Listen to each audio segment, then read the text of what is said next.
ordonne, c'est de pouvoir demeurer en lui et respecter ses commandements. Et je vous l'avais dit la fois dernière.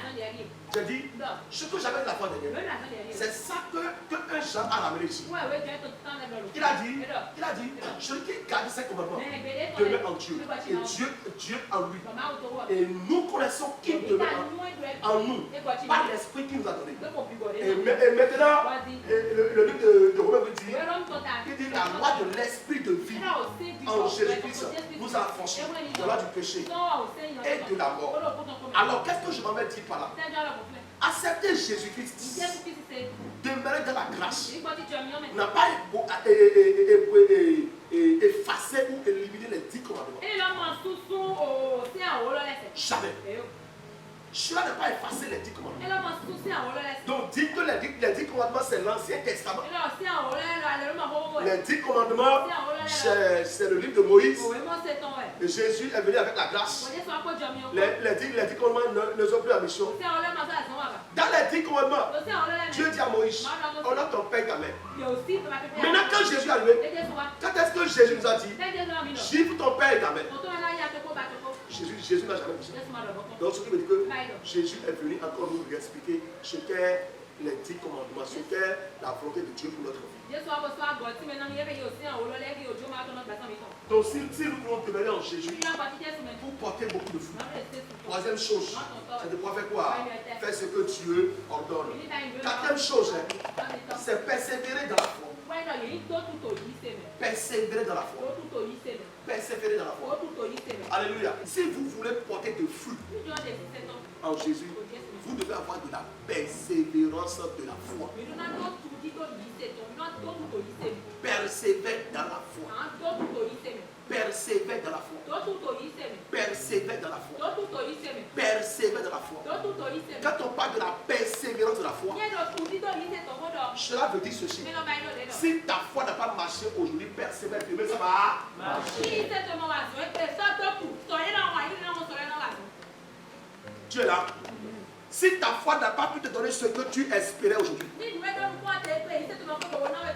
persévère. Il ne faut pas déjà précipiter et aller chercher une solution ailleurs. Persévère dans la foi. Un jour va arriver où ta foi va te produire le fruit. Donc, si vous n'avez pas ce qu'on appelle la persévérance ou la préservation de la foi, merci. La persévérance pour la préservation de la foi, alors les tempêtes vont vous débrancher de l'arbre de Jésus.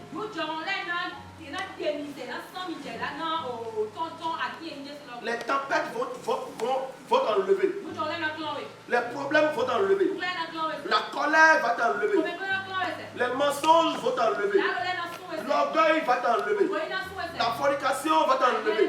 La pauvreté va t'enlever. Les murmures vont t'enlever. La chair va t'enlever. Parce que tu ne persévères pas et tu ne préserves pas ta foi. Tu ne persévères pas et tu ne préserves pas ta foi. Il faut persévérer dans la foi et il faut préserver sa foi. Alors comme ça, tu verras que tu vas toujours demeurer en Jésus. Et un jour va arriver où tes fruits seront nombreux. Parce que quand on dit fruits là, quand on dit fruits, on parle de quoi? L'argent, enfants, tout ce que vous voulez.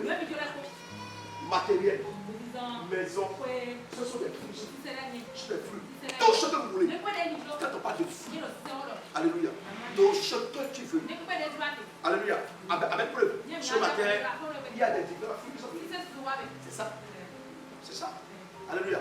Donc, si tu n'as pas la persévérance de la foi, et que toi-même tu ne préserves pas ta foi, tu seras débranché de Jésus. Les amis, et maintenant tu commences à avoir des problèmes. Jusqu'à ce que c'est la mort qui va te prendre. Cela ne sera pas ta prochaine. Amen. Au nom de Jésus. Amen. Cinquième point. Merci beaucoup. Entretenir des relations d'amour avec la communauté de croyants, le corps corps de Christ.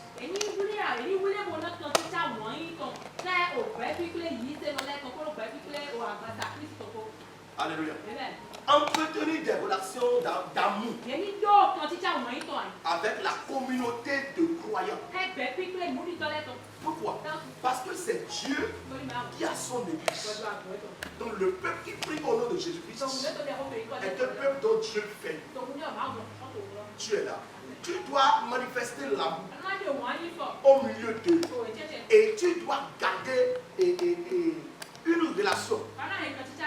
une relation pure avec le corps de Christ. Quand on dit le corps de Christ, on parle des autorités de l'église. Tu es là. Il doit y avoir de communication. Le courant doit bien passer. Oui, l'amour doit exister. Il doit y avoir du partage entre toi et les autorités que Dieu a placées dans l'église. Là, cela va t'aider de ce que tu vas rapidement porter des fruits. Comment? Quand tu es en relation avec les autorités de l'église, ils vont écouter tes problèmes. Un va chasser 1000. Deux chasseront 10.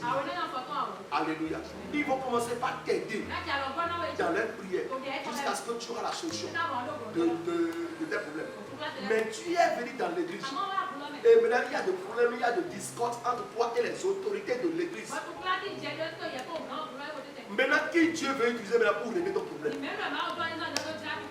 Qui? Tu es venu à l'église là. Maintenant, appelle Dieu maintenant. Dieu n'a qu'à répondre. Donc, c'est le corps de Christ que Dieu utilise. C'est le corps de Christ que Dieu utilise pour pouvoir nous transformer. Et le corps de Christ sème la semence de Dieu en nous. Et maintenant, cela fait que nous nous portons de fruits. Au moment où nous sommes mis dans des conflits avec le corps de Christ, comment nous pouvons porter des fruits? Nous ne pouvons pas porter des fruits. Comme ça, nous sommes une branche qui s'est débranchée.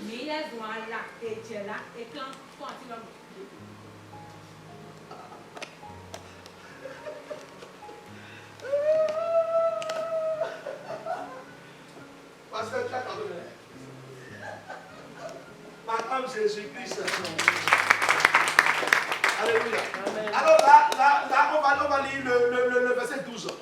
Le verset 12 du Jean chapitre 15. Jean 15, 12. Oui. C'est ici mon commandement. Aimez-vous les uns les autres comme je vous ai aimé. Donc Jésus dit que si nous allons porter de fruits, si nous allons demeurer en lui, nous devons nous aimer les uns les autres. Jésus dit que si nous allons demeurer en lui, lui qui est l'arbre, et nous sommes des branches, si nous devons porter de fruits, il dit, il y a un commandement que nous devons pas rater. Ce commandement est quoi? Nous devons nous aimer. Aimez-vous les uns les autres. Aimez-vous les uns les autres. Regardez-moi. J'aime celui-ci. Les uns. Quand on dit les jeunes, il y a S à la fin. Donc, ceux qui se vivent, je les aime. D'autres, il y a aussi S à la fin. Le reste de ceux qui sont ici, j'aime aussi tout le monde. Donc, Jésus est en train de nous dire que je ne dois pas aimer celui-ci et détester celui-ci. Avant que je ne porte de fruits, je dois aimer celui-ci, aimer le frère et aimer tout le monde. Je ne dois pas dire, regardez celui qui est bon, regardez celui qui est mauvais. Qui est bon, qui est mauvais. Une seule personne qui n'a pas connu le péché, c'est Jésus. C'est lui seul qui est bon. C'est en lui qu'il n'y a pas de faute. En dehors de lui, la personne n'est pas sur la terre. Jusqu'à ce que ce monde termine. Donc, celui qui ne manifeste pas l'amour dans la communauté de Christ ne peut jamais porter de fruits. Et ceux qui ne partagent pas l'amour a en lui la haine. Maintenant, la haine, c'est un blocage spirituel.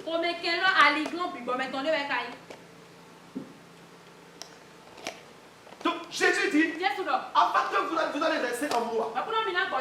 C'est comme si je prends ce groupe. Je veux entrer parmi eux.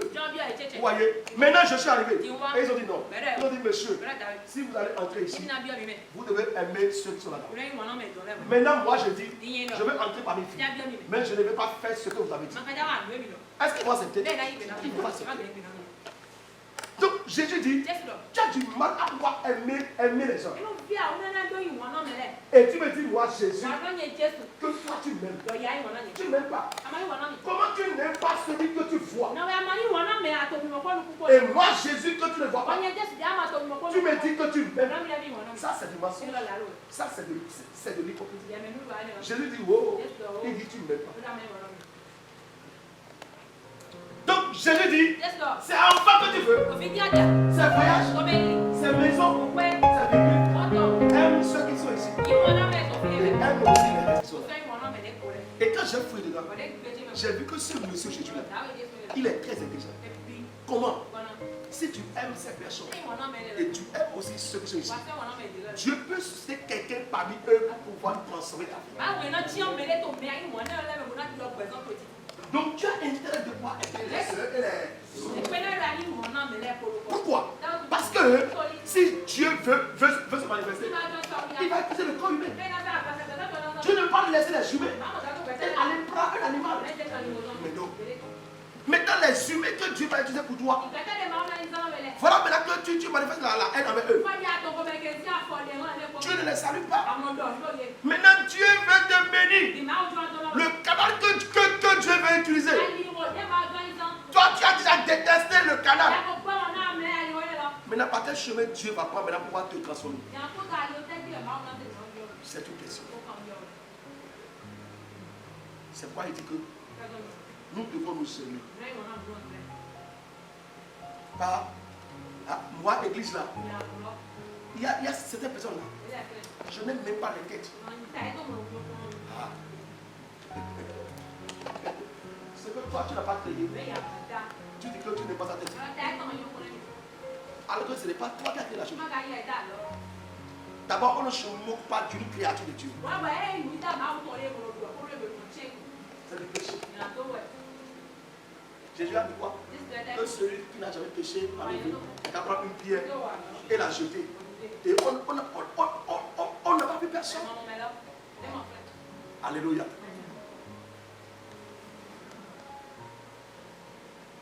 Qui pouvait imaginer? Le prophète Osée. Osée avait problème de fidélité. Osée, si c'est l'infidélité là, il est fort dedans. Mais pourtant c'est un prophète. Osée, il mourut partout. Il ne connaît pas la taille. Il ne connaît pas la couleur. Pouvez-vous imaginer que Osée est comme ça? Mais pourtant Dieu l'a pris. Dieu l'a pris. Et Dieu l'a envoyé chez une prostituée. Et Dieu lui a dit d'aller épouser la prostituée pour que la prostitution soit arrêtée. Donc ce qui veut dire que Dieu ne fait accession de personne. Donc Jésus nous dit que vous voulez porter des fruits, aimez-vous d'abord. Dans votre église, il n'y a pas d'amour. Vous ne vous aimez pas. Et maintenant vous voulez que Dieu ne pas bénir l'église. Dieu ne peut pas bénir l'église. C'est pourquoi je vous ai dit aujourd'hui, à l'école du marché, j'ai dit le problème de l'église, le problème des églises, c'est quoi? C'est l'orgueil. C'est quoi? C'est quoi? C'est l'orgueil. Là où il y a un orgueil, est-ce qu'il y a amour? Il n'y a pas.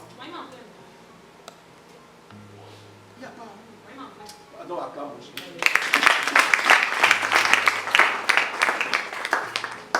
Alléluia. Amen. Jésus est avec nous ce matin. Amen. Amen.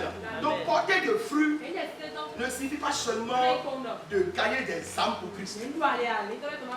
Non, ce n'est pas ça seul.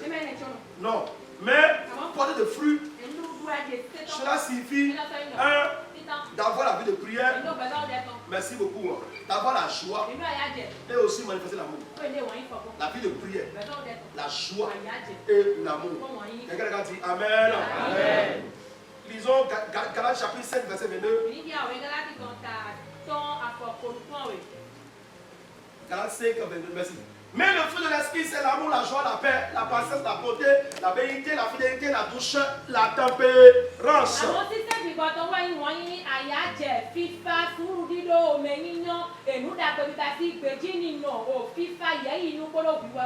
Vous savez, quand les chrétiens commencent par montrer un bon caractère,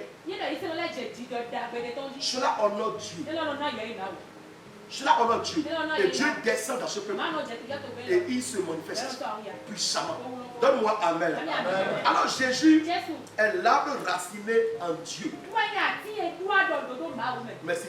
Jésus est l'arbre raciné en Dieu. Amen. C'est ce que Jean 3,16 dit. Et Jean chapitre 15, verset 1. Qu'on a lu tout à l'heure. Il a dit ça. Amen. Il a dit ça. Il a dit, je suis le vrai cep. Et mon Père est le vigneron. Donc Jésus est l'arbre raciné en Dieu. Amen. Si la racine de l'arbre n'est pas solide, l'arbre va faire quoi? Va tomber. L'arbre sera renversé. La raison pour laquelle Jésus doit sortir vivant dans le tombeau, c'est parce que sa vie a été enracinée en Dieu qui a créé la terre dans laquelle ils ont mis Jésus. Est-ce que la terre peut garder Jésus? La terre ne peut pas le garder. Parce que Jésus est enraciné en Dieu. Je peux vous choquer. Si votre foi est racinée en Dieu et que vous êtes un vrai chrétien et vous confessez Jésus-Christ, 1000 sorciers peuvent rôder autour de vous. Ils te combattront. Mais s'ils ne te combattent pas. Amen. Alléluia. Amen. Dis Amen. Amen. La maison bâtie sur le roc et celle bâtie sur le sable. Matthieu chapitre 7 verset 24. Amen.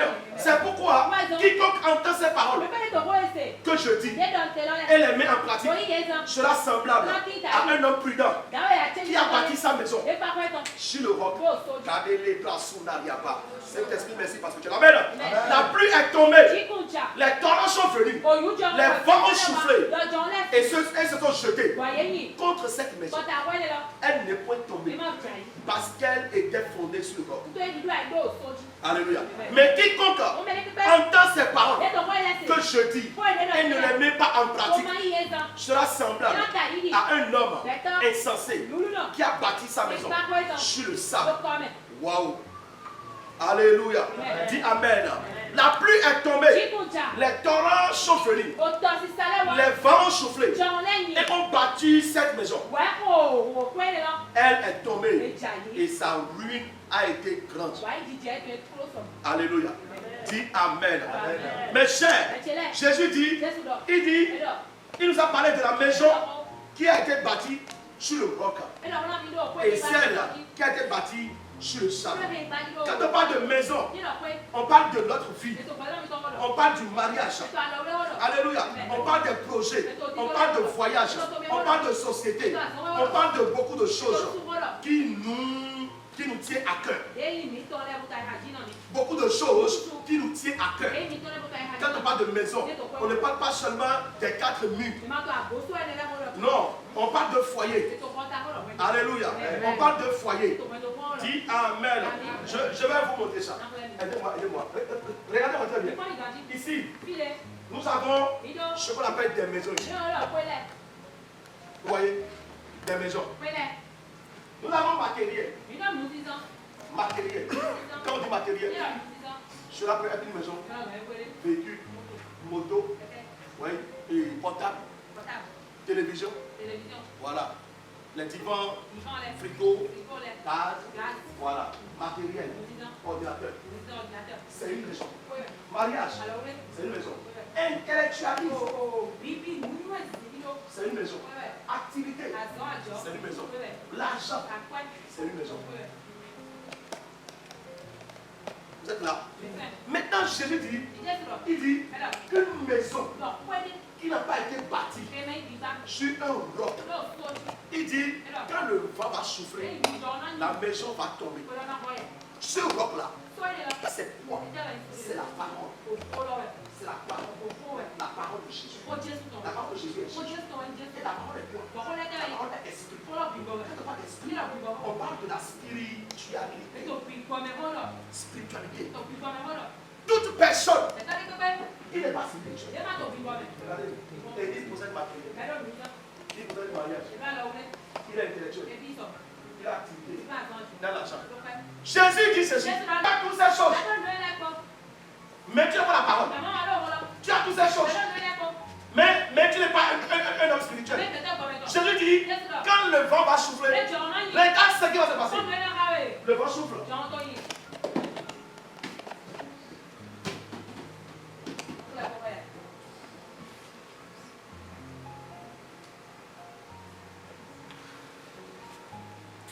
Le foyer est brisé. Parce que le foyer n'a pas été construit sur la parole. Celui qui ne connaît rien sur le spirituel peut se marier. Et ce qu'on a dans la tête, c'est le mariage. Pourquoi c'est le mariage-là qui te préoccupe plus que le salut? C'est parce que toutes tes pensées sont dans le monde. C'est fini. C'est fini. Vous voyez? Jésus dit, il dit, tu as toutes ces valeurs. Mais l'ennemi s'est levé. Et l'ennemi a foutu. Mais pourtant tu as toutes ces choses. Et les gens te connaissent. C'est toi qui as ça. Maintenant l'ennemi s'est levé. Et toutes ces choses que toi tu avais, tout a été renversé. Tout a été jeté.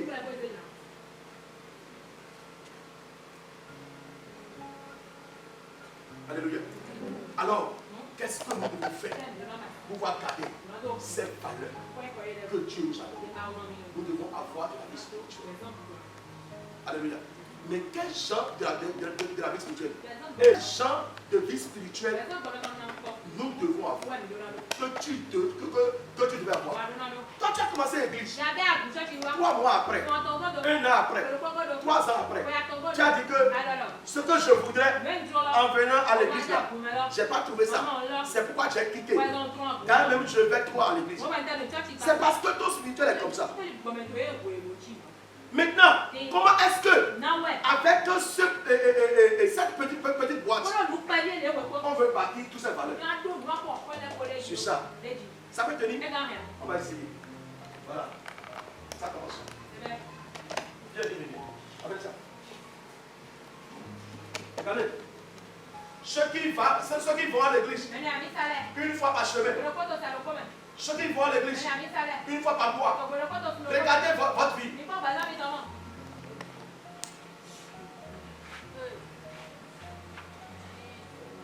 Regardez le spirituel que toi tu as. Et tu demandes maison à Jésus. Tu demandes voiture à Jésus. Regarde ce que toi tu as comme spirituel en bas. Tu vois ça? C'est ce que toi tu as comme. Vous voyez, moi et mon gars, nous sommes obligés de garder les boîtes là. Sinon ça va faire quoi?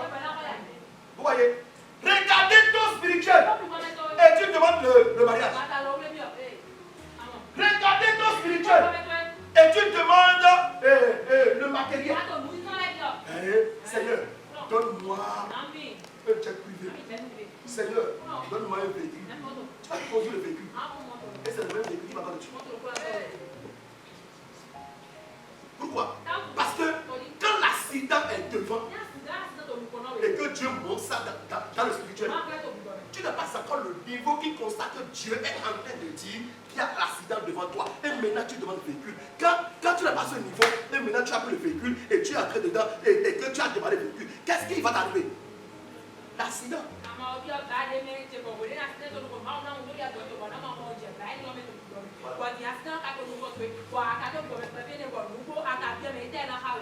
Vous voyez, s'il y a l'accident devant et que Dieu montre ça en esprit, comment il faut constater? Dieu ne va jamais te montrer de ce que tu vas te voir dans un véhicule et que le véhicule te conduit et l'accident n'arrive jamais. Le spirituel, les choses se passent à part. Donc, comment peut-on constater l'accident dans le spirituel? Tu ne connais pas. Mais toi, tu pries, tu demandes vécu. Tu pries, tu demandes moto. Regarde ton spirituel. Et tu demandes matériel. Quand le matériel va arriver à l'église, tu vas donner au pays. Vrai ou faux? Ceux qui n'ont pas une vie solide, c'est eux, quand ils commencent à toucher à 50 000, 100 000, à l'église, tu vas maintenant. Il va commencer par venir à l'État. Il va commencer par faire un moteur. Lui qui mangeait 4 à sucre ensemble avec les frères avant là. Maintenant là, si les voit, ça va bonjour. Frère, bonjour. Sœur, bonjour. Il dit bonjour, ça va.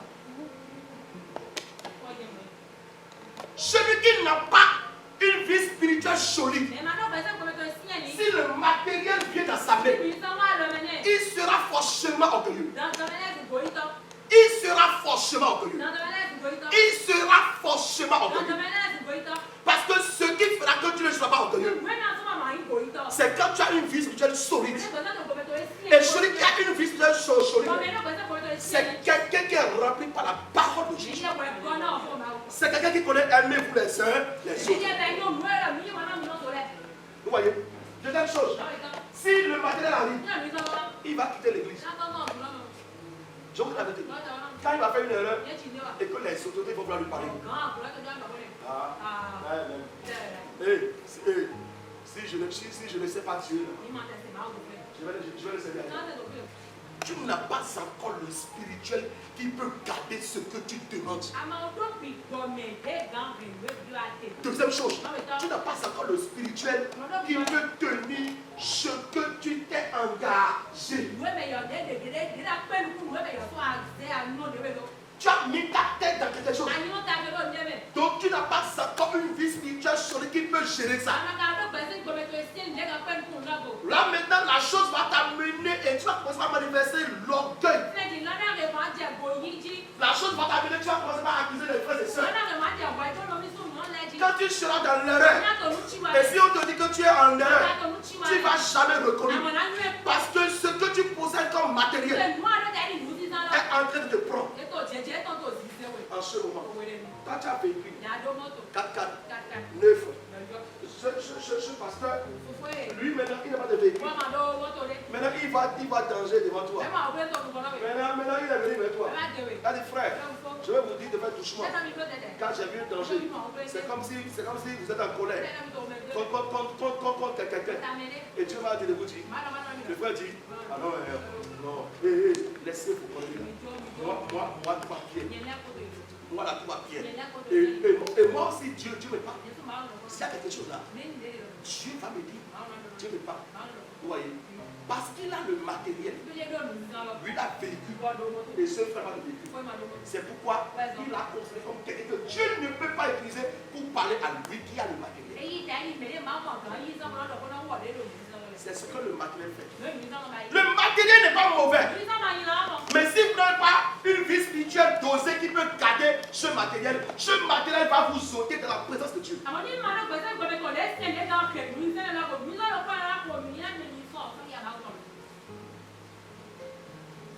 Je vous dis la vérité. Je vous dis la vérité. C'est de là que nous voyons certains frères. Toi qui utilisais Android ou Nokia, c'est ce que toi tu utilisais ça. En ce moment, si tu viens à l'église, bonjour. Comment vous allez? Bonjour. Et quand tu viens à l'église, tu étayais ça. Maintenant tu as acheté Infinix. Combien?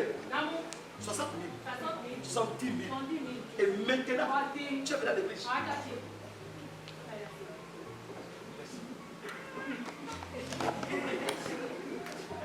Maintenant, tu es venu à l'église avec ton Android. Maintenant, tu es assis en plein culte.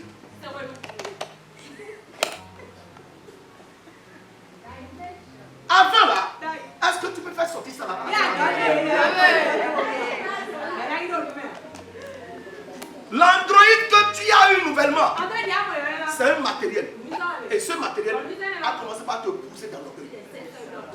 tu ne peux pas porter de fruits.